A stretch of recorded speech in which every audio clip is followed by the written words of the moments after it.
একজন কৃষক তার মাঠে কাজ করছিল। হঠাৎ তার কানে এক পাখির চিৎকার শোনা গেল। সে কাছে গিয়ে দেখল একটি বাজ পাখি জালে ভয়ঙ্করভাবে আটকে আছে। সে চারদিকে তাকালো, কিন্তু কোথাও কোনো শিকারীকে দেখতে পেল না। সে দ্রুত জাল কেটে বাজটিকে মুক্ত করে দিল। উড়ার আগে বাজটি কৃষকের দিকে গভীরভাবে তাকালো, তারপর আকাশের উচ্চতায় মিলিয়ে গেল। সময় কেটে গেল। Cry and powerful winds একদিন flapping কৃষক sound মাঠে effects. কাজ করতে করতে খুব ক্লান্ত হয়ে পড়ল। রোদ থেকে বাঁচতে সে পাশের একটি পুরনো দেয়ালের ছায়ায় গিয়ে বসে পড়ল। হঠাৎ আকাশ চিরে সেই বাজ পাখিটি তীরের মতো নিচে নেমে এল। তার ধারালো নখ দিয়ে কৃষকের মাথার পাগড়ি তুলে নিয়ে একটু দূরে একটি শুকনো ডালের ওপর গিয়ে বসল।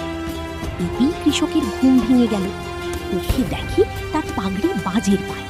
সে রাগে চিৎকার করে বলল, নিমক খারাপ পাখি, আমি তোমার প্রাণ বাঁচালাম আর তুমি আমার পাগড়ি চুরি করলে। রাগের মাথায় সে পাশের একটি ধারালো পাথর তুলে নিয়ে পুরো শক্তি দিয়ে বাজের দিকে ছুঁড়ে মারল। পাথরটি সোজা বাজের বুকে গিয়ে লাগল, আর বাজটি কষ্টে ছটফট করতে করতে মাটিতে পড়ে গেল। কৃষক বকবক করতে করতে নিজের পাগড়ি নিতে এগিয়ে গেল। সে মাত্র দুপা এগিয়েছে, এমন সময় তার পিছনে একটি ভয়ঙ্কর শব্দ হলো। ভয় পেয়ে সে পিছনে তাকালো।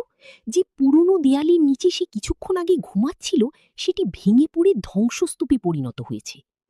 যদি সে পাগড়ি আনতে উঠে না আসতো, তাহলে সেই ভারী ধ্বংসস্তূপের নিচে চাপা পড়ে তার মৃত্যু নিশ্চিত ছিল।